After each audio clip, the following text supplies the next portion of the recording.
उफ, ये बुरा दिखना, मेरी स्किन कितनी सैगी है, मेरे होंठ कितने अजीब से है, मेरी चिन बिल्कुल भी अच्छी डिफाइंड नहीं है, उसके ऊपर से झुर्रियां देख रहे हो और ये आंखों के नीचे डार्क सर्कल्स। हाय, मैं मर गया, अब मैं क्या करूं? मेरे से तो कोई लड़की ब्याह नहीं करेगी। क्या आप भी अपने लुक्स को लेके परेशान हैं? क्या आपकी स्किन भी बहुत ज्यादा अजीब है? क्या आपके होठ भी आपको दर्द देते हैं? क्या आपकी चिन देख के सब लोग आपको मोटा मोटा कहते हैं? क्या आपके हाथों से ज्यादा लकीरें आपकी आंखों के साइड में है और आपके फ्यूचर से ज्यादा अंधेरा आपकी आंखों के नीचे है? तो फिगर नॉट, हम आपके लिए लेके आए हैं भगवान का आशीर्वाद, यानी कि कॉस्मेटिक सर्जरीज। अरे हाँ यार, मैंने तो ये सोचा ही नहीं यार, कॉस्मेटिक सर्जरी नाम की भी तो एक चीज होती है। थोड़ा सा बोटॉक्स कराऊंगा, मेरी झुर्रियां चली जाएंगी।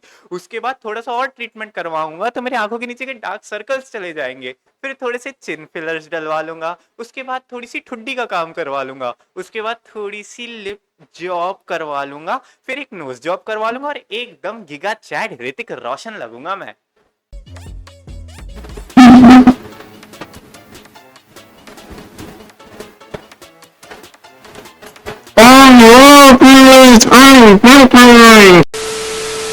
All right ladies and gentleman, स्वागत है आप सभी का एक और नई वीडियो में। मैं हूं आपका चहेता पायलट मैमल 1209 और आप देख रहे हैं आपका प्यारा चहेता चैनल जो कि ऑल्सो है पायलट मैमल 1209। भाई भाई भाई यार, मेरे को बहुत डर लग रहा है ये चीज ऑनलाइन डालने में। मुझे डालनी भी चाहिए या नहीं डालनी चाहिए? सोचना पड़ेगा। तो यार चलो, हंसी मजाक को ना थोड़ा साइड में रखते हैं और अब एक सीरियस नोट पे बात करते हैं। तो जैसा कि तुम्हें स्किट से और थंबनेल से समझ आ ही गया होगा, आज के टॉपिक में ना हम ऐसी प्रॉब्लम के बारे में बात करने जा रहे हैं जो आए दिन इंडिया में बढ़ती जा रही है और जिसकी वजह से हमें सिर्फ सिलेब्स नहीं, आम आदमी की जिंदगी में भी कई कॉन्सिक्वेंसेस नजर आ रहे हैं, और उसका नाम है कॉस्मेटिक सर्जरीज। तो यार इंडिया में ना कॉस्मेटिक सर्जरीज बहुत पहले से चलती आ रही है, and you won't believe this but एक एंशिएंट इंडियन डॉक्टर सुश्रुत को ही फादर ऑफ प्लास्टिक सर्जरी माना जाता है।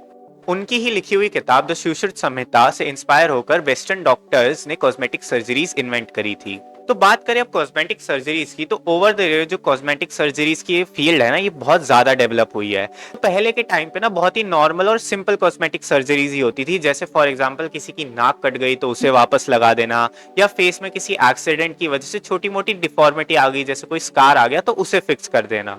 लेकिन अगर तुम आज के टाइम में देखोगे तो ये स्कार फिक्स करना या नाक फिक्स करना तो बहुत छोटी सी बात है यार। आज की कॉस्मेटिक सर्जरीज की हेल्प से तुम अपना पूरा लुक चेंज कर सकते हो। जैसे फॉर एग्जांपल न्यासा देवगन जो अजय देवगन की डॉटर है, अगर तुम उनका ये बिफोर और आफ्टर लुक देखोगे ना तो तुम्हें क्लियरली समझ आ जाएगा कि कॉस्मेटिक सर्जरी कितनी पावरफुल हो गई है। From nose jobs to breast implants to face lift to कहते हैं ना अपनी पूरी स्किन का कलर चेंज कर देना, फिर फिलर्स, और आजकल जो सबसे ज्यादा फेमस चल रहा है बोटॉक्स। अब देखो यार, कॉस्मेटिक सर्जरीज बिल्कुल भी एक गलत चीज नहीं है, ये ना ही अनएथिकल है ना ही इलीगल है। बट बात ये है ना कि अगर इन्हें केयरफुली और सोच समझ के ना कराया जाए तो इनके जो कॉन्सिक्वेंसेज होते हैं वो बहुत ही ज्यादा सिवियर हो जाते हैं। तो आपने रिसेंटली शेफाली जरीवाला जो बिग बॉस 13 की एक कंटेस्टेंट थी, उनकी पासिंग की न्यूज तो सुनी ही होगी। Shefali Zariwala was very conscious about her looks and underwent a lot of surgeries and treatments on a regular basis. और तो और उनके पासिंग के दिन भी ना उन्होंने सुबह सुबह एक इंजेक्शन या मेडिसिन ली थी, जिसके बाद उन्होंने किसी ओकेजन के चलते फास्ट रखा, बट कुछ ना खाने की वजह से वो जो केमिकल्स थे वो कहते हैं ना गलत तरीके से रिएक्ट कर गए, जिसकी वजह से उनकी डेथ हो गई। अगर आपने ध्यान दिया होगा ना तो बॉलीवुड में ही ऐसे कई सारे केसेस है यार, जिनमें लोग जो नेचुरली सुंदर दिखते हैं, अपनी सुंदरता मेंटेन करने की होड़ में उन्होंने बहुत ज्यादा एक्सटेंसिव कॉस्मेटिक सर्जरीज करवा ली, जो बाद में जाके बैकफायर हो गई उनपे। आयशा टाकिया, राखी सावंत, और यही नहीं, इवन कई ऐसे न्यूजन सेलिब्रिटीज है या ऐसे न्यूजन एक्टर्स है जिन्होंने अपने डेब्यू के लिए ही बहुत सारी कॉस्मेटिक सर्जरीज करवाई और अपना लुक पूरी तरीके से चेंज कर लिया। बट अब हम बॉलीवुड के साथ ना ये रीजन दे सकते हैं कि यार उनका काम ही ना उनके अच्छे दिखने से चलता है। कहीं ना कहीं आप एक पॉइंट तक ही बहुत नेचुरल चीजें जैसे एक्सरसाइज हो गई या डाइट हो गई वो करके आप यंग और अच्छे दिख सकते हो, एंड आफ्टर अ पॉइंट आपको ऐसे प्रोसीजर्स करवाने ही पड़ते हैं अच्छा दिखने के लिए। And I somewhat agree with you, but बात यह है ना यार, ये जो कॉस्मेटिक सर्जरीज होती है ना, सरप्राइजिंगली ये बहुत ज्यादा एडिक्टिंग होती है। ये एडिक्शन वाली बात ना मैं तुम्हें एक एग्जांपल के तरीके से समझाता हूँ। मान लो तुम अपने लुक से नाखुश हो और उसे ठीक करवाने के लिए ना तुम एक कॉस्मेटिक सर्जरी करवाते हो, और वो सर्जरी करवाने के बाद तुम्हारी वो जो कमी थी वो ठीक हो जाती है और तुम्हें तुम्हारे लुक्स बहुत ज्यादा अच्छे लगने लग जाते हैं। फिर कुछ टाइम बाद तुम्हें अपने लुक्स में एक और कमी नजर आती है, तुम्हें लगता है यार अगर मैं थोड़ा सा ऐसा और लगता ना इस एस्पेक्ट में तो मैं और ज्यादा सुंदर लगता। तो तुम उस चीज को ऐड करवाने के लिए या ठीक करवाने के लिए एक और कॉस्मेटिक सर्जरी करवा लेते हो, जिसके बाद तुम अपने आप को फिर से सुंदर लगने लग जाते हो। कुछ टाइम बाद तुम्हें फिर ऐसा लग सकता है कि यार मेरे इस बॉडी पार्ट में कहते हैं ना बहुत ज्यादा फैट है, लाइक ये मेरा बॉडी पार्ट बहुत ज्यादा मोटा है, या तुम्हें लग सकता है मेरे बॉडी पार्ट बहुत ज्यादा पतला है। तो यूजुअली ऐसी चीजों को ठीक करने के लिए हम क्या करते हैं, हम अपनी डाइट करते हैं, हम एक एक्सरसाइज करते हैं, बट उसकी भी कोई गारंटी नहीं होती यार, क्योंकि यार हर किसी की बॉडी में ना एक नेचुरल फैट डिस्ट्रीब्यूशन होता है जिसके हिसाब से आपकी बॉडी खुद डिसाइड करती है कि यार ये बॉडी पार्ट मेरा मोटा रहेगा, ये बॉडी पार्ट मेरा पतला रहेगा, और ये चीज ना जेनेटिक ही होती है। लेकिन फिर तुम्हारे पास ना कॉस्मेटिक सर्जरी नाम की एक तलवार आ गई है, और ये तलवार एफिशिएंट भी है, इफेक्टिव भी है, और इसने तुम्हारी पास्ट लाइफ में ना तुम्हें रिजल्ट्स भी लाके दिए हैं। फिर इसी ईज में और अच्छे दिखने की चाहत में तुम एक और कॉस्मेटिक सर्जरी करवा लेते हो, और उसके बाद में साइकिल ऐसे ही चलती रहती है। और ये जो कॉस्मेटिक ट्रीटमेंट्स का ट्रेंड है ना, ये सिर्फ बॉलीवुड में ही नहीं है, कई ऐसे सोशल मीडिया इन्फ्लुएंसर्स भी है जो ऐसे कई ट्रीटमेंट्स करवाते हैं। और इसका एक प्राइम एग्जांपल है उर्फी जावेद, क्योंकि उर्फी जावेद का भी एक रिसेंटली वीडियो आया था जिसमें वो बोटॉक्स को प्रमोट कर रही थी और लोगों को मोटिवेट कर रही थी कि सबको बोटॉक्स करवाना ही चाहिए। और ये चीज सिर्फ सिलेब्स, रिच लोगों या इन्फ्लुएंसर्स तक भी सीमित नहीं रही है।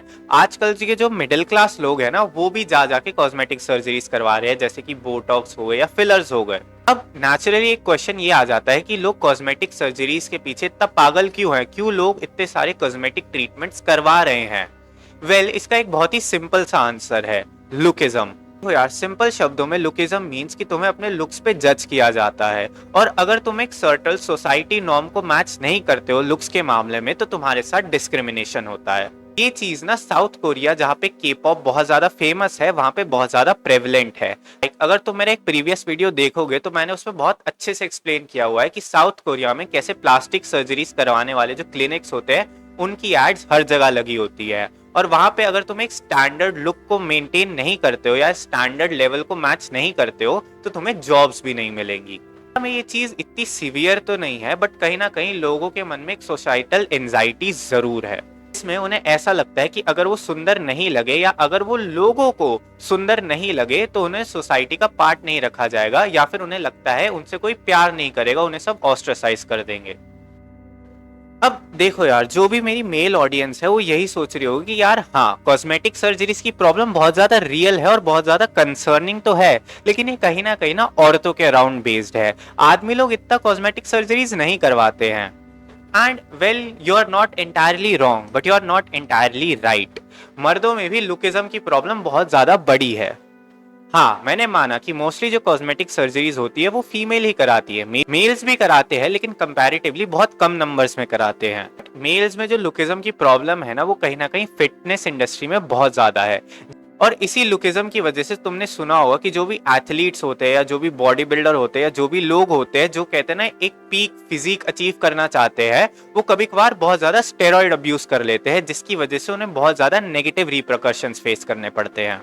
देखो, इन सब के कंक्लूजन में या सोल्यूशन में मैं ये तो कहना ही चाहूंगा कि यार कॉस्मेटिक सर्जरीज होती है या जो अभी मैंने बोला स्टेरॉइड्स वाली बात भी, ये सब चीजें कहते ना कहीं पूरी अनएथिकल तो नहीं है, इलीगल तो नहीं है, बट इनके साथ ना तुम्हें बहुत ज्यादा केयरफुल होने की जरूरत है कि किसी भी चीज की अति, स्पेशली जो ऐसे ट्रीटमेंट्स होते हैं उनकी अति ना बहुत ज्यादा हार्मफुल हो सकती है तुम्हारी बॉडी के लिए, क्योंकि at the end of the day है तो ये सब अननेचुरल प्रोसेसेस ही ना। और ये जो जितनी भी कहते हैं ना लुक्स को लेके इनसिक्योरिटीज होती है, समाज से ज्यादा ना ये सब सेल्फ इन्फ्लिक्टेड होती है। इसीलिए अगर तुम खुद को एक्सेप्ट कर लो ना कि यार हाँ, मैं ऐसा ही दिखता हूँ, मुझे भगवान ने ऐसा ही बनाया है, मुझे प्रकृति ने ऐसा ही बनाया है और मैं इसके साथ खुश हूँ, तो तुम्हें ऐसे स्टेरॉइड्स लेने की या ये कॉस्मेटिक सर्जरीज करवाने की जरूरत ना पड़ेगी ही नहीं। एंड में मैं यही कहूंगा कि यार प्लीज इन सब चीजों को कहते ना इतना लाइटली मत लो, अपने लुक्स को एक्सेप्ट करो, तुम जैसे दिखते हो उसको एक्सेप्ट करो, love yourself as you are. और मैं मिलूंगा अब आपसे नेक्स्ट वीडियो में, तब तक के लिए टाटा बाय बाय, आडियोस।